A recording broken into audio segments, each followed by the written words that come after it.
ustedes ya todos lo conocen, ha trabajado con Origen de la Vida y con la evolución temprana. Está además, yo comenté todos los grupos que están anotados en esta página. Es miembro del Colegio Nacional, es de los pocos mexicanos que puede comunicar en gloss y en hecho sin chistar, pero bueno, ya voy a leer esta cosa que está aquí. ¿Sí? Ha trabajado en la Universidad Autónoma de Madrid, en La Habana, en las universidades de Alicante, de Valencia, de Orsay, en París. Ha trabajado en el Instituto Pasteur, en California, en la Universidad de San Diego, en la Universidad en el Instituto de Funk de Bioquímica de Moscú. Los que estamos más viejitos y que estamos por acá, nos acordamos que estuvo trabajando desde el contacto con Pai y con Lynn Margulis. Entonces, de sus libros y trabajos más, de los libros que están publicados, es La batalla religiosa, La chispa de la vida y El origen de la vida. No me queda más que agradecerle al doctor haber aceptado la invitación de la Academia de Procariontes. Los dejo con él.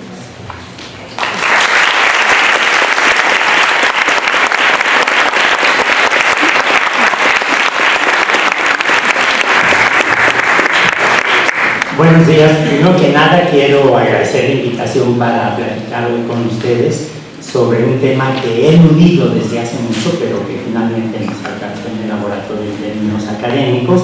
La segunda cosa que quiero decir es que me parece absolutamente maravilloso que un grupo de profesores, que se llaman a sí mismos la Academia de Procariontes, me parece un poco raro, ¿no? Porque son procariontes que hablan, dan clases,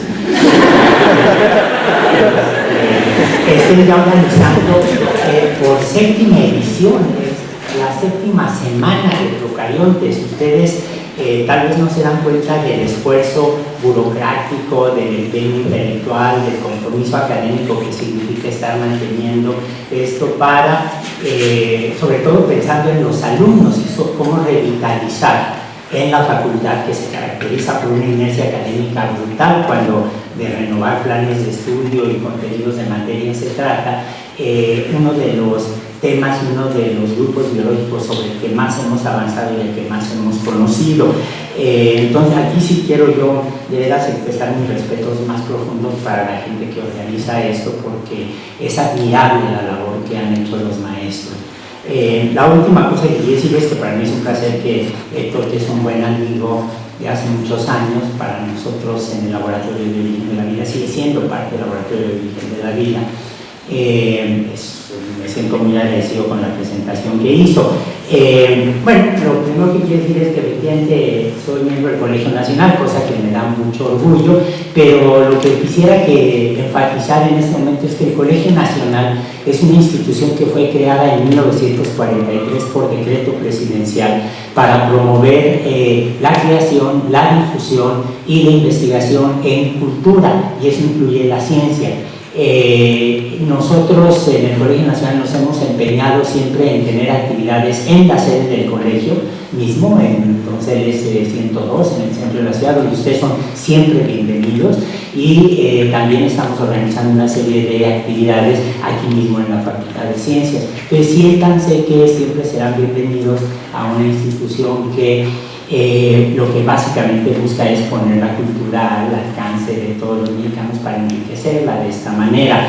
El otro punto que quisiera señalar es el de los virus, el título, porque aunque esta es una semana de procariontes, a veces algunos profesores, algunos investigadores se empeñan en incluir a los virus dentro de las bacterias o dentro de los microbios, que como ustedes saben es una categoría muy mal definida.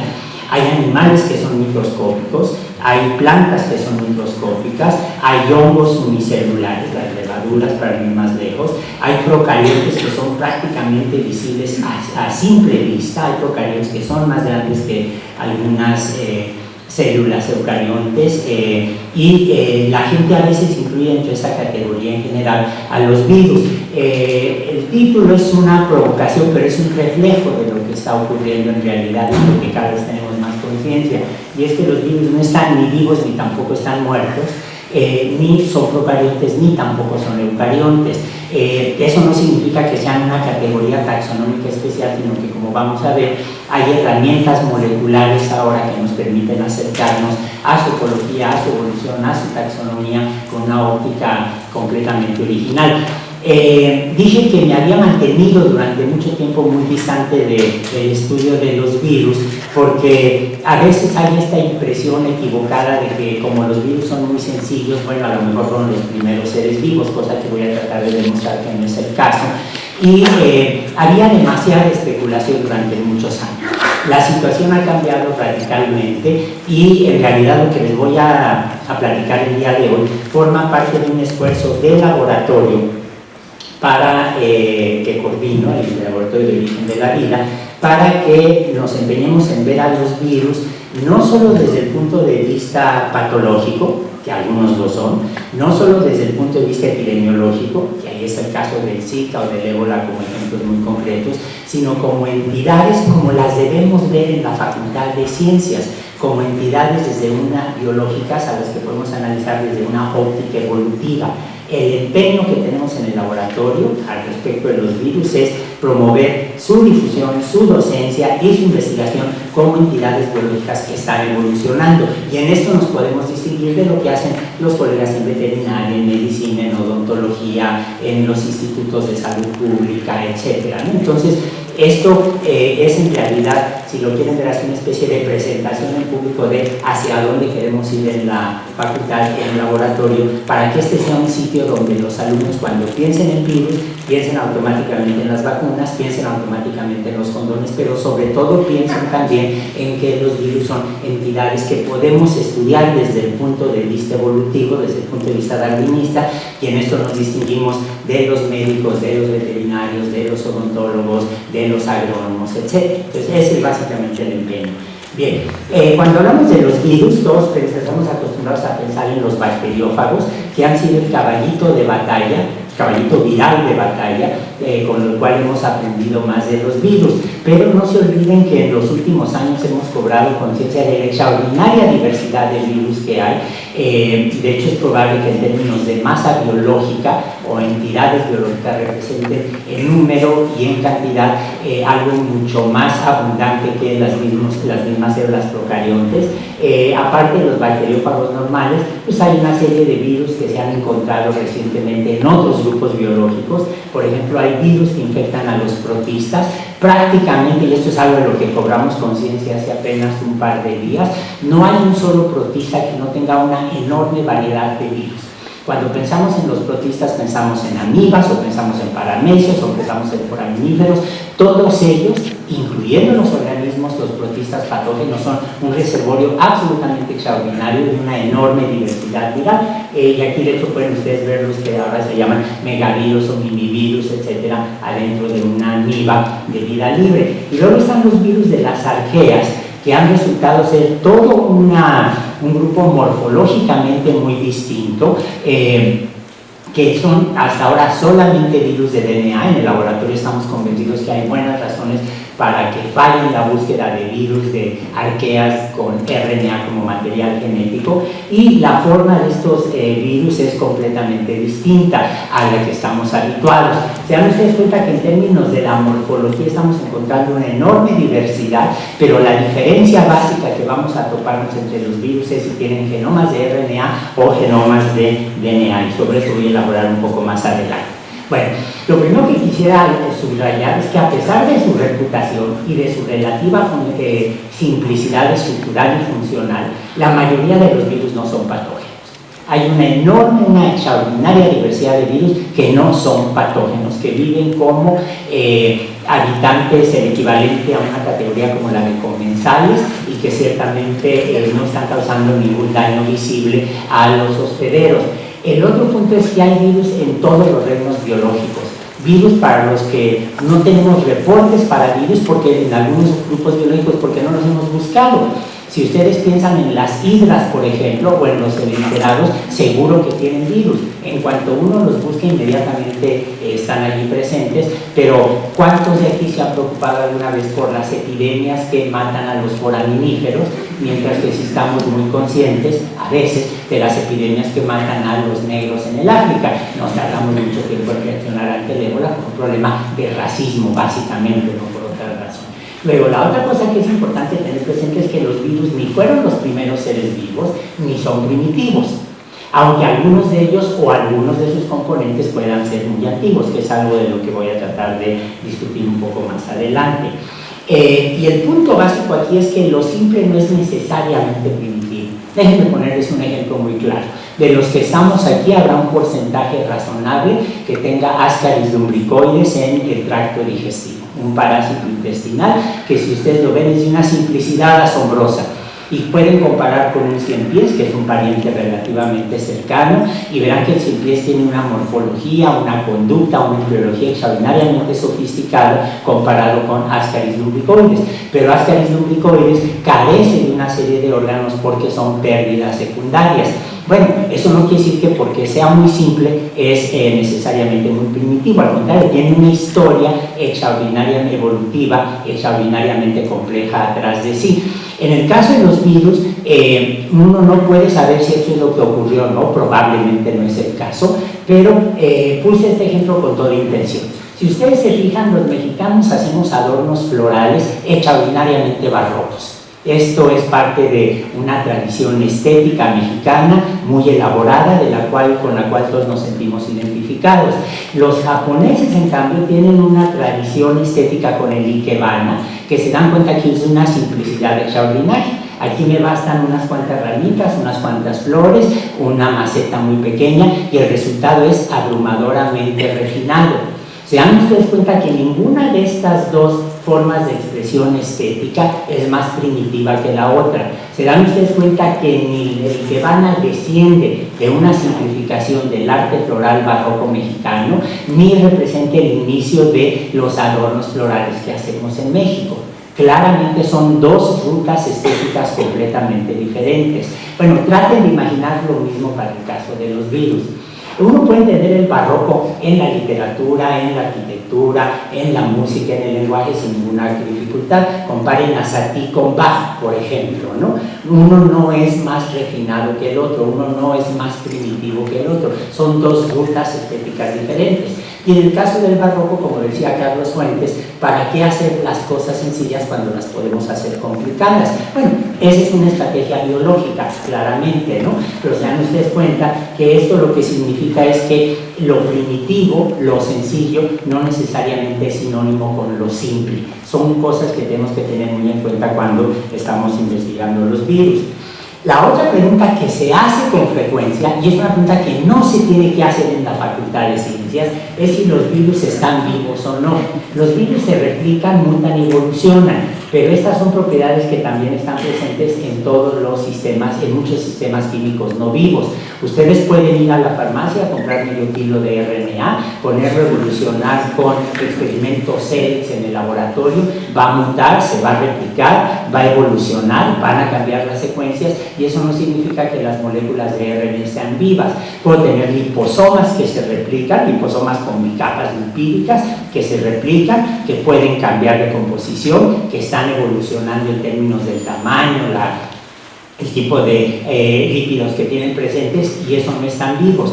El replicarse, el mutar y el evolucionar son propiedades que tienen muchos sistemas no vivos, los virus informáticos, por ejemplo, para no ir más lejos. Entonces, esa es una pregunta que tenemos que descalificar por completo, que es una pregunta absurda, es porque para comprender la naturaleza de los virus hay que abandonar la visión dicotómica de lo vivo. Estamos acostumbrados a pensar que algo está vivo o está muerto. Esto es una definición absolutamente falsa.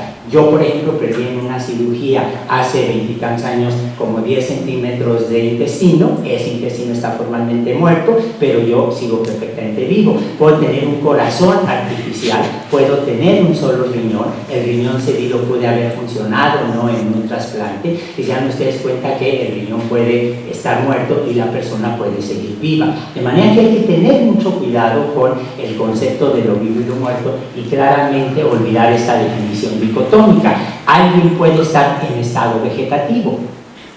Y si ustedes se dan cuenta, y aquí la sorna va con toda intención, los veganos y los vegetarianos, y quienes asumen, por ejemplo, unas colegas de la universidad que están diciendo que ya no hay que hacer experimentos con animales porque es atacar el concepto de la vida, pues es lo mismo que los veganos y que los vegetarianos, pero lo que están teniendo ahí es una imagen totalmente aristotélica que supone que los animales estamos más vivos que los vegetales, cosa que se dan ustedes cuenta que no corresponde a la realidad biológica. Si alguien no quiere comer más que lechugas, es su derecho. Pero claramente lo que está atrás es una concepción aristotélica, dicotómica de lo vivo, que no corresponde a lo que es una realidad biológica. Bueno, los virus de RNA, todos los virus evolucionan, por eso cada año nos tenemos que vacunar, por ejemplo, contra la influenza. Y en el caso, por ejemplo, de los genomas de RNA, tenemos que hay una evolución muy rápida. Por ejemplo, este es un caso bastante trágico de un niño que nació con el virus de la inmunodeficiencia humana, la madre estaba infectada. Es importante señalar que fue el caso de un bebé, porque así tenemos la certeza de que no hubo infecciones adicionales posteriores. El niño estuvo totalmente supervisado hasta los 3 años, más o menos entre 4 años, en que finalmente falleció el pobrecito niño. Esto es de hace muchos años. Ahora la tasa de supervivencia es altísima venturosamente, pero se dan cuenta que el niño nació infectado con una cepa del virus de VIH y al cabo del tiempo, el tiempo está girando, está moviéndose aquí hacia la izquierda hacia la derecha de la pantalla, ven ustedes cómo fue cambiando la composición genética de la población. Sabemos exactamente cómo cambian estos virus. Cambian porque hay mutaciones, porque hay rearreglos, porque hay recombinaciones o porque hay acumulación de secuencias simples. Entonces aquí están viendo ustedes muy claramente que por mecanismos darwinistas, sin ningún problema, uno puede seguir el rastro de la evolución de virus de RNA, pero esto lo podemos hacer también para virus de DNA, aunque sean más estables, sin ninguna dificultad. La pregunta es, bueno, ¿cómo y cuándo surgieron los virus? Pues para responder esta pregunta, yo creo que hay que recordar que en términos generales, hasta ahora no podemos agrupar los virus en un solo conjunto. La gente dice virus, pero esta es una categoría tan amplia como decir sillas, como decir coches, como decir árboles. No me está diciendo más nada más allá de la simplicidad. Pero el hecho de que no los podamos agrupar en un solo conjunto no significa, probablemente sugiere que son de origen polifilético, es decir, que los virus han surgido varias veces independientemente de la historia de la vida, aunque esto no es cierto, como lo voy a demostrar para algunos de sus componentes.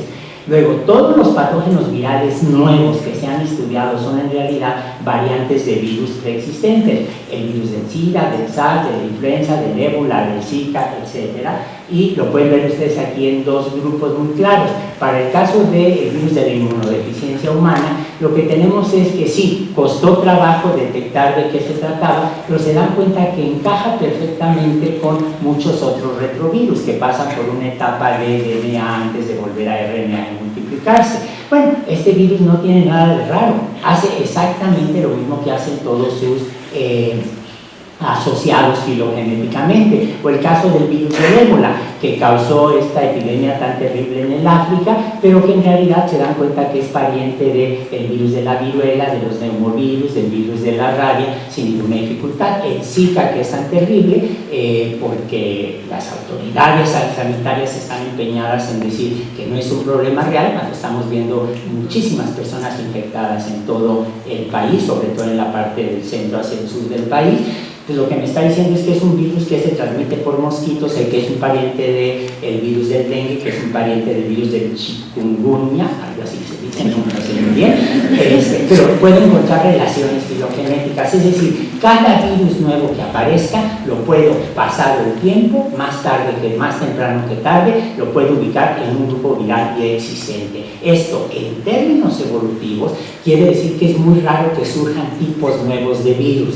Todos los que estamos observando son virus que se agrupan sin ninguna dificultad en tipos ya preexistentes. Ahora, la gran pregunta que se hace es ¿dónde se ubican los virus? ¿Cuál es su posición en esquemas taxonómicos? Y aquí estoy usando el sentido taxonómico también para incluir el término en términos evolutivos, que es una pregunta muy normal. Por ejemplo, cuando uno enseña aquí en la Facultad de Ciencias el esquema evolutivo, que es el origen de la visión de los 5 reinos de Lynn Margulis, la gente dice, bueno, ¿y los virus dónde entran aquí? Bueno, ustedes saben que este es un esquema en donde el reino más antiguo es el reino de los Monera, los procariontes, arqueas y bacterias, los dos dominios, como los llaman algún grupo fuerte de biólogos. Saben que luego hay el reino de los protistas o los protopistas, que claramente son resultados de procesos de endosimbiosis con distintos procariontes, y que de los protistas o protopistas surgieron independientemente los hongos, los animales y las plantas, y que los hongos y los animales son muy cercanos. Cuando uno enseña este esquema, que es perfectamente satisfactorio en términos de la organización celular, la pregunta que mucha gente se hace en otros lados, pero que aquí en la facultad no nos deberíamos seguir haciendo, es ¿y dónde ubico a los virus? Pues en ningún lugar, porque los virus son acelulares. Se dan ustedes cuenta que como no tienen núcleo y tienen carencia de núcleo, como no tienen estructura celular, no caben en este criterio. De igual manera que yo no le puedo dar un número de cuenta, por ejemplo, a un paramecio. Es absurdo, es una pregunta que carece de sentido. ¿Dónde está la credencial de la UNAM de un perro que ande por las islas? No existe, no está definido con las categorías, con los criterios con los cuales nosotros hacemos una identificación, una clasificación, una evolución. Si nos vamos a criterios moleculares como los que se volvieron extraordinariamente populares y útiles después de que Carl Woese y George Fox compararon las secuencias de RNA ribosomal, ustedes saben que tenemos 3 grandes dominios: el dominio de las arqueas, el dominio de las eucarias y el dominio de las bacterias, pero saben que ese es un criterio basado en la comparación de una sola molécula, que es la secuencia de RNA ribosomal, del RNA ribosomal de la subunidad pequeña, 16S para procariontes, 18S para eucariontes. Saben que podemos obtener el mismo tipo de árboles, el mismo tipo de filogenias y el mismo tipo de taxonomía, lo puedo deducir de allí. Si estoy comparando RNA ribosomal, ATPasas, factores de elongación, polimerasas, etc. Bueno, los virus, ¿por qué no entran aquí? Porque aquí lo que estoy comparando son secuencias de RNA ribosomal. Y este es un árbol, lo voy a insistir de una vez, gozosamente reduccionista. Si alguien lo quiere criticar por ser reduccionista, tiene toda la razón, pero no se puede negar su utilidad. Como es muy reduccionista, aquí lo que tengo es el nucleocitoplasma de los eucariontes. Pero todos ustedes saben que no puede haber eucariontes sin mitocondria o que haya tenido mitocondria. Bueno, la mitocondria está con las proteobacterias porque es un pariente de las alfa-proteobacterias, no está aquí. Aquí nada más estoy comparando RNA ribosomal. El cloroplasto no está aquí con las plantas, no está con las algas rojas, con las plantas, con los cuadroflagelados, no, con los cuadroflagelados no tienen cloroplastos. Pero tengo aquí con las cianobacterias porque los cloroplastos no son más que cianobacterias en los simbiontes que han perdido muchas secuencias. Este es un árbol extraordinariamente reduccionista, pero es el primer árbol que me agrupa todas las formas de vida que conozco, todas las formas de vida, debo subrayar esto, a partir de las comparaciones de secuencias de RNA ribosomal. Los virus no tienen ribosomas. Los virus no tienen ATPasas, por lo tanto, claramente no tienen cabida en este lugar. ¿Qué hacer entonces con los virus? ¿Cómo clasificar a los virus? Bueno, el suponer que solo son patógenos ha hecho que se clasifiquen en función de las especies, los órganos o los sistemas que afectan o de las enfermedades que provocan. Por ejemplo, los virus del tracto respiratorio, los virus que encontramos en el tracto digestivo. Bueno, esa es una forma utilísima de clasificar.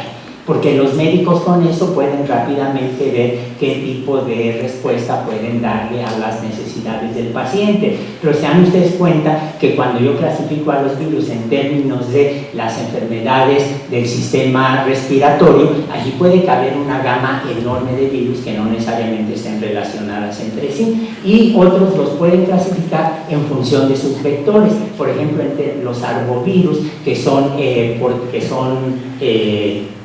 que tienen como vector a los insectos, a los artrópodos. Sí, pero esa es una clasificación muy general, porque obviamente ahí puede haber virus de RNA, DNA, y sin embargo tiene mucha utilidad porque con esto los epidemiólogos pueden estar fumigando zonas para matar a los artrópodos y de esa manera tratar de controlar epidemias como la del dengue o la del Zika. ¿Está claro para todos?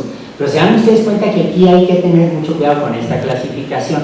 En esta facultad, con los estudiantes y con los colegas de esta facultad, probablemente lo más útil es tener en cuenta una serie de problemas. A ver, hay problemas fuertes en la clasificación de los virus y su filogenia. Voy a volver a esto. Primero, sobre todo David Moreira y Purificación López García, en un artículo que causó mucha disipela, que se publicó en Nature Microbiology hace unos años y luego resumido por Maureen O'Malley en este libro que se acaba de publicar. Dicen, a ver, no existen caracteres genéticos universalmente compartidos con los virus.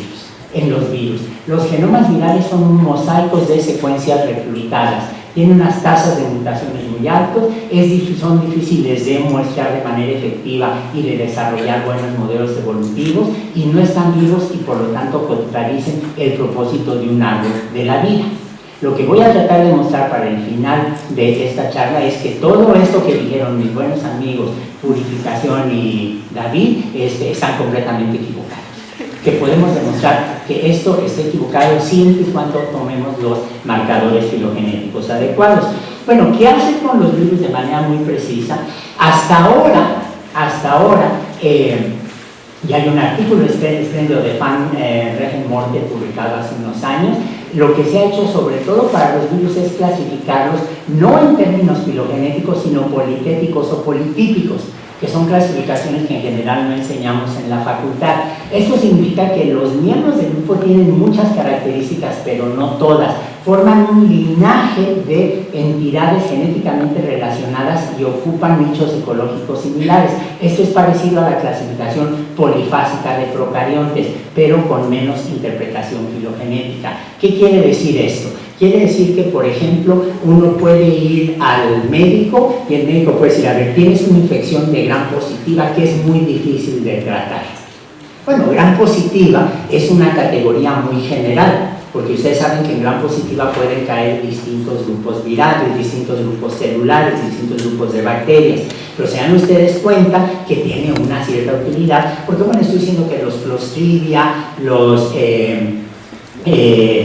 bacteroides, distintos grupos biológicos son gram positivos, y el médico los está clasificando de una manera general, pero útil, taxonómicamente no tanto. Si me dicen tienes una infección con una gram negativa, allí están cabiendo todas las bacterias que ustedes quieran. Se dan cuenta que todas están relacionadas entre sí, pero que el detalle específico de su taxonomía o de su evolución se me escapa. ¿Cuál es la mejor manera de considerar a los virus?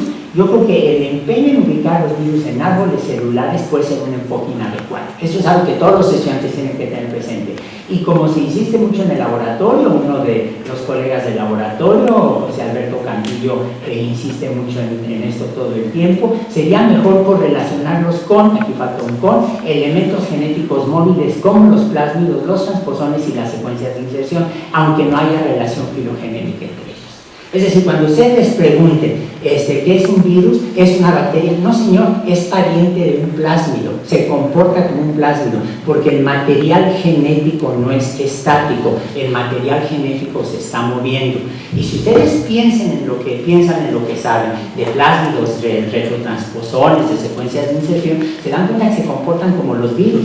La única diferencia es que los virus tienen cápside. y pueden tener envoltura, pero se dan ustedes cuenta que claramente eso hace que la pregunta de dónde ubicar los virus sea completamente falsa, sea una pregunta que no tiene caso hacernos, ¿no? Entonces esto hay que tenerlo presente. Bueno, ahora, ¿cómo clasificar a los virus? Es decir, ¿cómo buscar relaciones naturales que existan entre los distintos grupos virales para ver si podemos tener alguna idea de su evolución? Entonces, primero, el suponer que los virus son solo patógenos, como ya vimos, hecho que se clasifiquen en función de las especies, órganos o sistemas que se afectan. Algunos los clasifican en función de sus vectores, pero el punto adicional, aquí debería haberse una C, es que dependiendo de la naturaleza de su material genético, los virus se suelen clasificar en virus de RNA o de DNA, tomando en cuenta la organización y expresión de su genoma. Y esto fue producto de una propuesta que hizo David Baltimore en 1971, en donde dijo, a ver, vamos a ver, hay virus,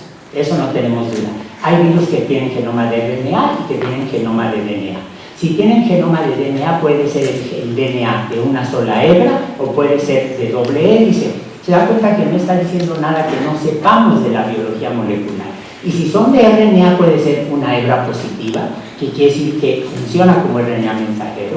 Puede ser una hebra negativa de RNA, que necesita transcribirse a un RNA positivo y luego traducirse. Pueden ser de doble hélices, como los virus de la influenza, o pueden ser los retrovirus, que pasan de RNA a DNA, se insertan en la célula del hospedero y luego se expresan otra vez como RNA.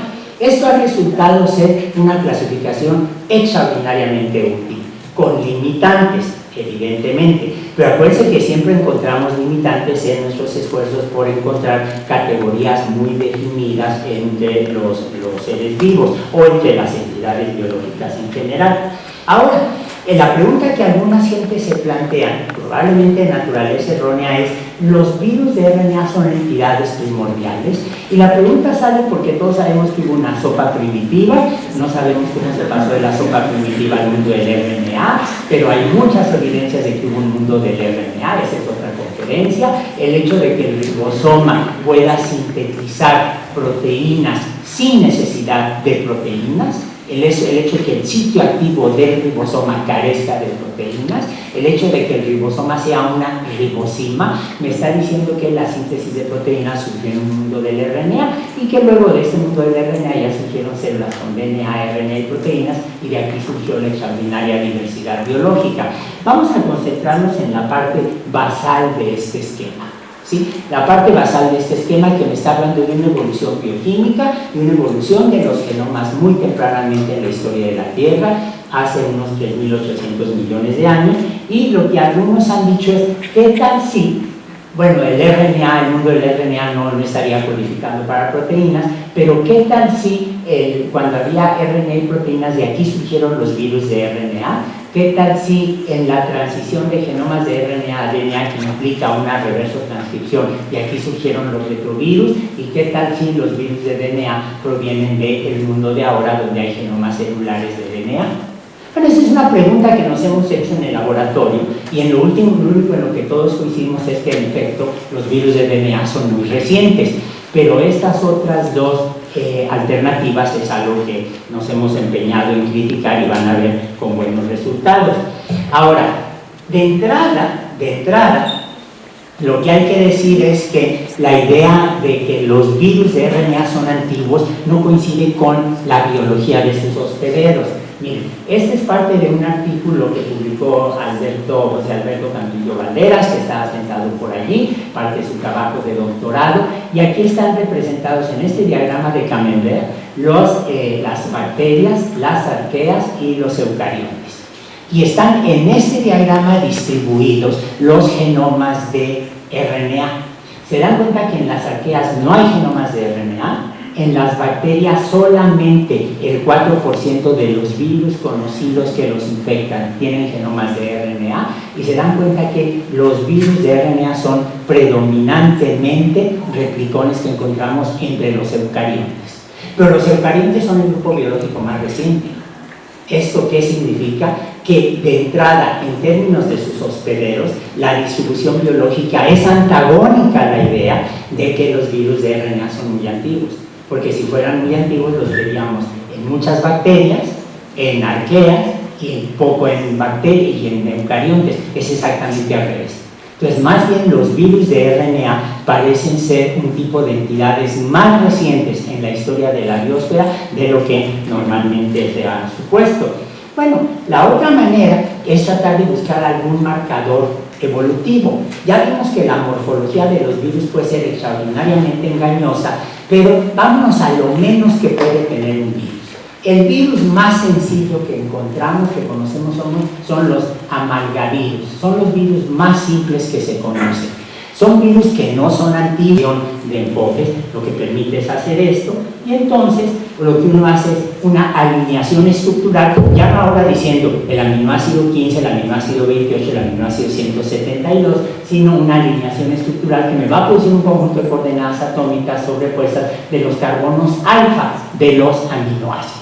¿Sí? La secuencia que me está formando la cadena polipeptídica. Y bueno, aquí hay una nota que agregó Ricardo Hernández, que por allá está parado, donde dice cuando las estructuras son muy similares, entonces puede utilizar las cadenas laterales, ¿sí? Que serían los grupos alquilos para ir definiendo. No tiene mayor dificultad, se oye muy impresionante, pero es prácticamente un juego de niños. Bueno, veamos ahora la reverso transcriptasa del virus del SIDA, que ya vimos que es básicamente similar al fragmento pleno. Estarán de acuerdo conmigo que cada punto pi1 va a tener coordenadas x1, y1, z1, pi2, x2, y2, z2, etc. Otra vez no tiene ninguna dificultad y puedo encimarlas. Es exactamente lo que están viendo en este dibujo que hizo Reconcio, ¿no? Sin ninguna, bueno, maestro en ciencias, que es Alberto Campillo Banderas, ¿no? Las puedo encimar. Pero este encimamiento lo puedo expresar en términos cuantitativos, no solo cualitativos. No solo puedo decir se parecen, sino que puedo cuantificar qué tanto se parecen. Y lo que hizo Rodrigo fue comparar todas las secuencias de cristales que teníamos disponibles para las polimerasas que les estoy contando, ver las distancias que había entre cada uno de los carbonos de la cadena polipeptídica de las moléculas, transformar esos datos en una matriz y transformados esos datos en una matriz, transformarlos en un árbol evolutivo. Y entonces, aquí ven ustedes un árbol evolutivo que no es muy bueno, pero me gusta porque es el primero que hizo, donde ven los picornavirus, los calcivirales, los tavirales, los retrovirales, etc. Los retrovirus se dan cuenta una sola línea monofilética, donde están todos los retrovirus, y esa reverso transcriptasa que todos los eucariontes que tenemos telomerasas tenemos, que está aquí. O sea, tienen un parentesco evolutivo. Es decir, estoy comparando no las secuencias, estoy comparando ahora las estructuras terciarias. Estoy usando como marcador evolutivo la estructura terciaria de las polimerasas. Bueno, ya les enseñé este árbol donde se marcan muy bien los distintos grupos de virus, muy bien agrupados. Y aquí ven ustedes ahora una filogenia global. Esto ya lo publicamos el año pasado. Pueden ver la filogenia de las polimerasas celulares y virales. Estoy haciendo un árbol evolutivo, les estoy presentando un árbol evolutivo en donde ahora sí estoy incluyendo células, organismos y virus al mismo tiempo. Y lo que ustedes pueden ver aquí es, por ejemplo, toda la ADN polimerasa B, que es la polimerasa replicativa en los eucariontes, me forma un grupo monofilético muy alejado de lo demás. Pueden ver aquí la ADN polimerasa A, aquí ven, por ejemplo, aquí es donde estaría, bueno, la del fago T7, que es un virus, ese que utiliza esta polimerasa para multiplicarse. Aquí es donde estaría el fragmento pleno, sin ninguna dificultad. Aquí pueden ver ustedes, en esta línea, no se nota mucho en amarillo, perdón, aquí hay no nos gustó mucho en que quedó aquí la polimerasa, pero es de la telomerasa eucarionte, por eso se puede corregir ajustando bien el árbol. Aquí ven ustedes todos los retrovirus, todas las reverso transcriptasas, y pueden ver aquí en general los virus perfectamente agrupados con sus polimerasas, usando la polimerasa como marcador evolutivo, que claramente son de origen monofilético. Es decir, ¿qué es lo que estamos haciendo? Miren, aquí tengo transformando este esquema complicado que hemos visto aquí, tengo las RNA polimerasas virales que estudiamos, las que están disponibles. No dejamos fuera ninguna porque no nos gusta, son las que están disponibles. Forman una rama monofilética, ¿sí? Son esta rama que están ustedes viendo aquí, algunos de estos de acá. Aquí ven la reverso transcriptasa, la de los retrovirus, y se dan cuenta que son parientes de la DNA polimerasa A. Si los pude poner en el mismo árbol, fue porque todas son homólogas, todas tienen, en biología homólogos quiere decir una cosa muy clara, tienen un origen común. Todas las polimerasas virales y las de conocidas y la DNA polimerasa A son de origen común. Y el grupo más alejado es la DNA polimerasa A. Vamos a enraizar el árbol. Enraizar el árbol no tiene mayor dificultad, simplemente tomo un grupo externo y ahora pueden ver ustedes usando la DNA polimerasa B, que es la DNA polimerasa replicativa de eucariontes. Con esta DNA polimerasa es con la que se multiplica el DNA de nosotros, del núcleo citoplasma de nosotros. Se dan ustedes cuenta que lo que me está diciendo es que este grupo de virus descienden todos de estas reverso transcriptasas, estas RNA polimerasas virales, son todas parientes de una RNA polimerasa A. Y en realidad me está diciendo que en el tiempo las polimerasas celulares son más antiguas que las virales. Es decir, los virus no son más antiguos que las células. Me está diciendo que las RNA polimerasas descienden de DNA polimerasas, que las reverso transcriptasas descienden de DNA polimerasas. Me está diciendo que las polimerasas replicativas o correctoras, en el caso de la DNA polimerasa, pero eso es lo menos, porque cambian de especificidad muy fácilmente, en el tiempo descienden de las virales. Es decir, ahora sí, volvamos al árbol. Este es un árbol, les dije, extraordinariamente reduccionista. El marcador evolutivo que usé para construir este árbol es el RNA ribosomal. ¿Están de acuerdo conmigo? Toda la extraordinaria biología de un plasmodium, de una termotoga, de una cremarqueota, de una acantoamiba, de un tricomonas, etc. Todo lo estoy reduciendo a un solo marcador evolutivo. Es reduccionista, brutalmente reduccionista. Pero se dan cuenta que tengo un árbol ahora evolutivo que me agrupa a todos los seres vivos. Pero se dan cuenta que lo que estoy usando como marcador evolutivo es el RNA ribosomal. Me estoy yendo sobre una sola molécula para comparar la estructura. Y la estructura secundaria, secuencia y la estructura secundaria un poco también. Pues vamos ahora a los datos que dicen David Moreira y Purificación López García. A ver, no hay ninguna característica genética universalmente compartida entre los virus. Pues fíjense que sí, las polimerasas. Solo que no es tan aparente que están compartidas, porque cuando vemos las secuencias no se ve la relación evolutiva. Pero se dan ustedes cuenta que si me voy a la estructura terciaria, claramente veo que tienen todos los virus para los cuales hemos cristalizado las polimerasas, tienen un origen común, claramente, tienen compartida esta estructura, ¿sí? Los genomas virales son mosaicos de secuencias reclutadas y las de nosotros también. Todos los que estamos aquí nacimos, esto es literalmente como en Macbeth, ¿se acuerdan, no? Cuando se acerca Macduff al castillo y Macbeth dice, no me va a hacer nada porque solo me puede matar un hombre no nacido de mujer. Y entonces Macduff le dice, a mí me arrancaron del vientre materno de mi madre porque ella estaba muerta y salí de allí. Bueno, pero aunque Macduff haya salido de ahí, salió de una placenta, igual que Macbeth, igual que nosotros. La placenta en realidad es una celulototota, es un sincicio. Y los genes involucrados en el desarrollo de la placenta son los mismos genes que producen sincicios en las células infectadas por retrovirus. Los mamíferos, los animales placentarios tenemos placenta porque un ancestro remoto de todos los placentarios fue infectado por un retrovirus. Es decir, nosotros somos mosaicos genéticos.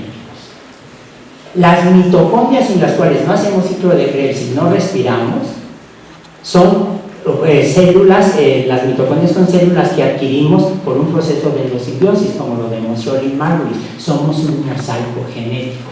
Entonces, claro, eso es cierto para los eucariontes, pero también para los genomas virales. Por supuesto que los genomas virales también son mosaicos filogenéticos.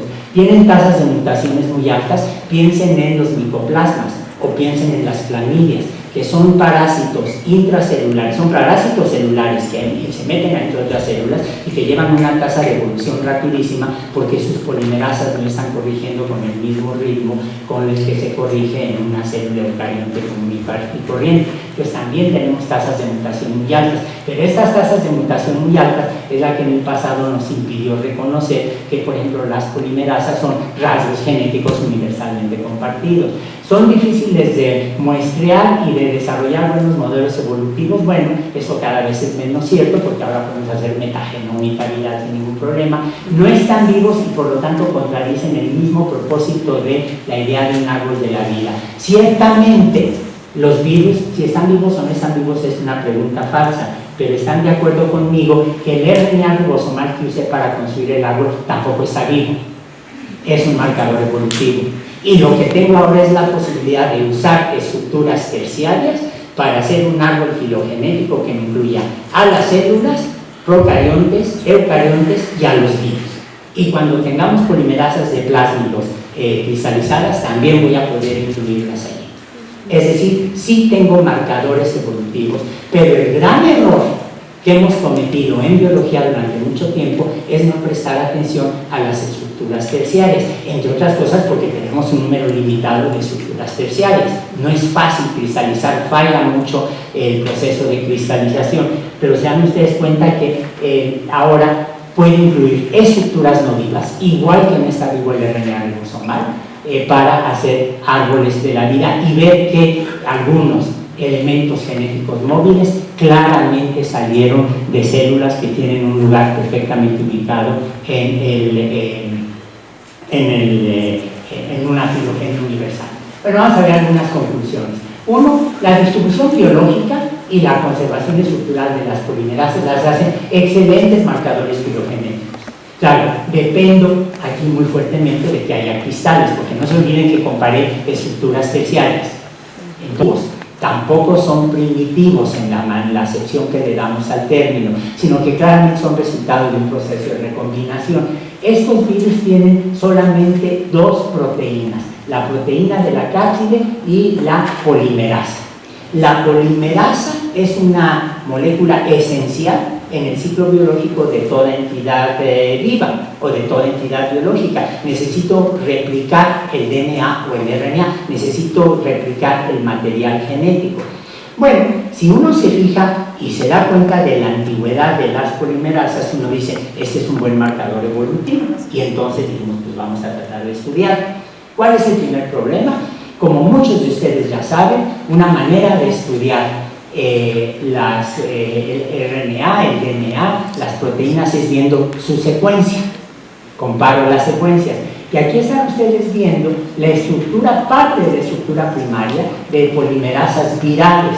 Este es un trabajo que se publicó hace ya 20 y tantos años por un grupo que conozco muy bien, de Marvel Larue, del Instituto Pasteur, que acaban de publicar un trabajo espléndido hace 6 meses de la polimerasa celular, cómo es utilizada por algunas arqueas. Ellos han cristalizado de una manera impecable una serie de polimerasas, pero aquí están las secuencias. Y si ustedes se dan cuenta, tengo para distintos virus, el phagoP4, un herpes virus, citomegalovirus, el virus de Vaccinia, etc., tengo conservados algunos aminoácidos, como por ejemplo este aspartico, como por ejemplo esta lisina, como por ejemplo esta pareja tirosina-glicina, pero si ustedes se dan cuenta, hay una enorme variación. En cuanto me brinco de un grupo de virus a otro, se dan ustedes cuenta que, por ejemplo, aquí me aparece una secuencia que no tiene nada que ver con lo que sigue. Miren, veanlas hacia abajo y verán ustedes que hay una enorme variabilidad. ¿Qué significa esta variabilidad? Significa que están mutando muy rápidamente los genes que codifican para la polimerasa. Como están mutando muy rápidamente, significa que la comparación de la estructura primaria no va a ser adecuada, no me va a dar buenos resultados evolutivos. No me va a decir de dónde salieron estos virus, no me está reconociendo grupos virales naturales, no me los puede agrupar de una sola manera. Es un mal marcador evolutivo. Vean aquí, me brinco de un tipo de virus a otro y vean ustedes como que sí, aquí tengo una glicina conservada, pero aquí tengo una N, aquí tengo aminoácidos citrofóbicos, isoleucina, leucina, valina, fenilalanina, etc. Pero luego aquí tengo una serina. O sea, se dan ustedes cuenta que la secuencia no es un buen indicador, no hay buena conservación de la secuencia. Bueno, entonces ese es un problema para utilizar a las polimerasas como marcadores virales. Pero en el laboratorio, desde hace muchos años, algunos de nosotros, bueno, yo en particular, he estado muy preocupado con la evolución de las polimerasas y una de las polimerasas mejor conocida, perfectamente cristalizada, es la DNA polimerasa 1 de Escherichia coli, que es lo que llamamos el fragmento cleno. Es una molécula perfectamente cristalizada, con una enorme cantidad de parámetros bien determinados. Es una molécula que conocemos extraordinariamente bien. Es una molécula que siempre se ha dicho que tiene el modelo de la mano derecha, donde hay un dedo, un pulgar, una palma y los dedos. Y este modelo de comparar con una idea de Rodin se le ocurrió a Luis Delahaye, que es un colega y doctorado en el laboratorio. Bueno, conocemos muy bien qué es lo que hace cada una de las polimerasas, ¿no? En el fragmento cleno hay una parte de exonucleasa que claramente es reciente. La exonucleasa es edición, le permite cortar los nucleótidos equivocados, entonces la edición tiene que haber aparecido después. Tengo otro fragmento de endonucleasa, tengo la secuencia el pulgar, tengo la secuencia de los dedos, tengo la secuencia de la palma de la mano, ¿sí? Vamos a verlos con un poco más de detalle. Aquí está con estas dos hélices alfas y estos conectores. Aquí pueden ver ustedes lo que sería el pulgar de la DNA polimerasa 1. Aquí pueden ver ustedes los dominios dedos, que serían estos, agrupan, toman literalmente al DNA, así como lo estoy haciendo. Y aquí pueden ver ustedes el dominio catalítico, que es el dominio de la palma de la mano, sería esto, que es la que realmente está catalizando la formación de los enlaces 3', 5', los enlaces fosfodíese, y que desde 1994 se me ocurrió decir, este tiene que ser el dominio más antiguo. Eso fue más intuición biológica que resultados concretos. Bueno, hubo que analizar todos las mutantes que estaban disponibles, pero para mí esta es la parte más antigua de la DNA polimerasa 1 del fragmento cleno de Escherichia coli. Bueno, en esos estábamos. El problema yo lo había dejado mucho a un lado cuando llegó al laboratorio un estudiante absolutamente espléndido, Rodrigo Jacome, médico, lo cual significa que tiene un sentido de la disciplina mucho más formal que de la Facultad de Ciencias, porque aquí los estudiantes, como son muy libres y como son muy independientes y como somos muy imaginativos, no lo estoy diciendo en un sentido crítico, a veces nos falta mucha disciplina a profesores y alumnos en esta facultad. Hay una cierta irreverencia que debe ser bienvenida, pero que a veces se traduce en una falta de disciplina y de rigor intelectual. Este estudiante no, viene de medicina, donde los estudiantes de medicina no se pueden poner a discutir, oiga, vamos a votar en las asambleas y de verdad le hago este catéter al paciente que está en plena cirugía. Se le hace el punto, ¿no? Y hay un sentido de la disciplina muy estricto. Otras dos características de Rodrigo es que venía del liceo francés, y en el liceo francés los estudiantes aprenden mucha matemática, aprenden a escribir muy bien y aprenden a leer muy bien, que es un rasgo que en general los biólogos casi no tienen. No les gusta la matemática, lo eluden. Rodrigo no, como venía de una educación francesa, conocía perfectamente bien la matemática y tenía el gusto y la disciplina intelectual por las matemáticas. Y en tercer lugar es un hombre muy inteligente. Entonces, cuando entró al laboratorio y me dijo que quería hacer el doctorado conmigo, dije, pues vamos a ver el problema de la evolución de los virus, y pues decidimos usar como marcadores evolutivos las polimerasas. ¿Por qué?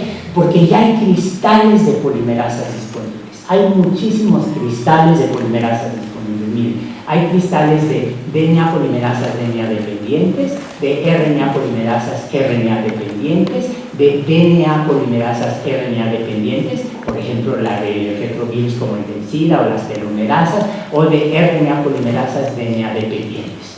Aquí no estoy mostrándoles con toda intención la RNA polimerasa DNA dependiente que conocemos como transcriptasa, la que tiene la subunidad beta, beta prima, 2 alfa, sigma, etc., la que expresa los genes en los sistemas celulares. Esa no está aquí, la tenemos cristalizada. No la cristalizamos nosotros, la cristalizó Roger Colbert, hijo de Arthur Colbert, y los dos les dieron el premio Nobel en distintos momentos por su trabajo. Pero aquí estamos viendo todos los cristales, las estructuras tridimensionales de polimerasas que leen DNA o leen RNA y que forman DNA o que forman RNA, tanto para virus como para células. Y se dan ustedes cuenta, aunque no hayan llevado un curso de cristalografía, se dan ustedes cuenta que la morfología general de las polimerasas es básicamente la misma. Y entonces con esto, Rodrigo Jacome se le ocurrió, empecemos a comparar los cristales de una manera más detallada. Miren, aquí está la reverso transcriptasa del virus del SIDA, aquí está el fragmento pleno, y se dan cuenta que es exactamente la misma estructura. Hay subunidades adicionales, hay dominios adicionales como este que estoy marcando ahora, pero se dan ustedes cuenta que es básicamente la misma estructura de la mano derecha. Tanto para una célula, una molécula que viene de Escherichia coli, como para una molécula que viene de un virus que infecta a animales, a mamíferos, a los humanos en especial, ¿no? Bueno, y entonces Rodrigo hizo una búsqueda bibliográfica extraordinariamente detallada. Es una pena que no esté aquí, pero porque podría explicarlo mucho mejor que yo, pero descubrimos que había cristales de RNA polimerasas de varios grupos de virus, con genomas de virus de hebra positiva, de virilidad, fragilidad, aquí pertenece el dengue, el Zika, etc., con genomas de RNA de hebra negativa, los ortomisoviridad, con virus con genoma de RNA de doble hélice, como los de ovilidad, los rinavirus, etc., y con retrovirus. De retrovirus hay mucho, porque si tengo la estructura terciaria de una polimerasa, por ejemplo del virus del SIDA, puedo diseñar algo que inhiba el sitio activo, y entonces así es como funcionan algunos de los medicamentos para los pacientes infectados con VIH. Entonces, se dan ustedes cuenta de la importancia de tener cristales de buen nivel que estén disponibles. Bueno, entonces, ¿qué es lo que hacemos? Cuando yo estoy comparando secuencias, como las que acabamos de ver, se dan ustedes cuenta que estoy comparando en una sola dimensión. Si esta línea que estoy marcando imaginariamente en el podio representa una secuencia, se dan cuenta con que me basta decir 7, 15, 38, 140 para indicar la posición de un aminoácido. Si estoy trabajando en un plano, necesito ahora dos parámetros, dos coordenadas, X y Y.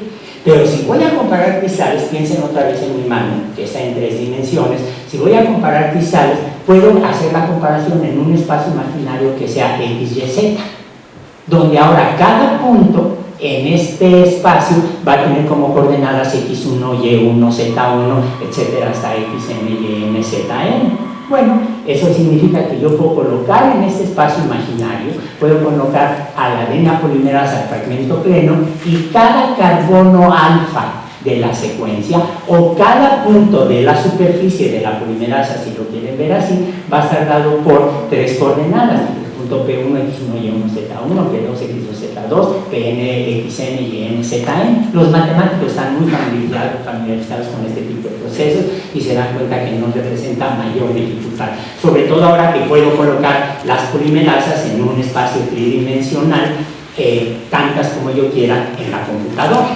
porque evidentemente todo este trabajo se ha facilitado, no solo porque ahora tenemos una mayor rapidez para secuenciar, una mayor eficiencia para cristalizar, y porque tenemos computadoras más eficientes y más baratas. Esa combinación, los esquemas que les presenté. 2, todas las polimerasas virales y celulares estudiadas son monofiléticas. Todas las que están viendo en el árbol tienen un origen común. Ningún grupo viral es ancestral a los organismos celulares. Se dan cuenta que claramente los virus son un subproducto de la biosfera y no son precursores de la biosfera. Luego, aunque las polimerasas estudiadas son de origen monofilético, ello no es cierto para distintos grupos virales que han surgido de manera independiente varias veces. ¿Eso qué quiere decir? Arturo Becerra, que es un amigo y colega que también del laboratorio dirigimos cuando se dejan dirigir el laboratorio entre ambos, tiene un ejemplo magnífico. Todos los perros que hay en el mundo son de origen monofilético. Todos los perros aparecieron una sola vez, salieron de los lobos, eso lo tenemos perfectamente claro. Pero los perros han sido domesticados de manera independiente por muchas culturas en distintos momentos y en distintos sitios del planeta. De igual manera, aunque todas las polimerasas que estamos viendo son de origen monofilético, los grupos virales tan característicos que hay surgieron de manera independiente. Las polimerasas han cambiado de especificidad, tanto de molde como de sustrato, a lo largo de la evolución celular. Es decir, no me tengo que asustar porque una polimerasa a veces de RNA, a veces de ADNA, sus descendientes le formen RNA, ADNA. Eso es muy fácil. Las enzimas no son tan específicas como les enseñan en sus cursos de bioquímica, si se los enseñan.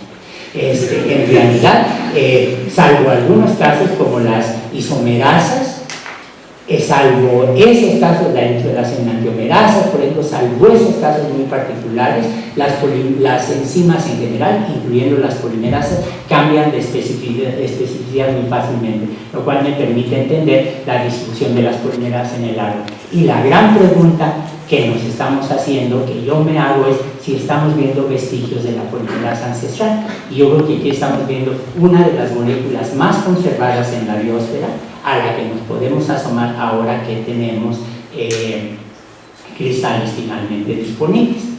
Ya nada más para terminar, todo esto a nosotros nos interesa desde el punto de vista estrictamente evolutivo, pero hemos empezado a interaccionar con amigos, con colegas de la Facultad de Medicina, por una razón muy sencilla, porque si ustedes se dan cuenta, las epidemias recientes que tenemos en los últimos años son influencia H1N1, SARS, influencia aviar, hantavirus, SIDA, virus del oeste del Nilo, ébola, Zika, todos estos en realidad, y todas las epidemias, de buena parte de las epidemias que estamos viendo son en realidad de genomas de RNA.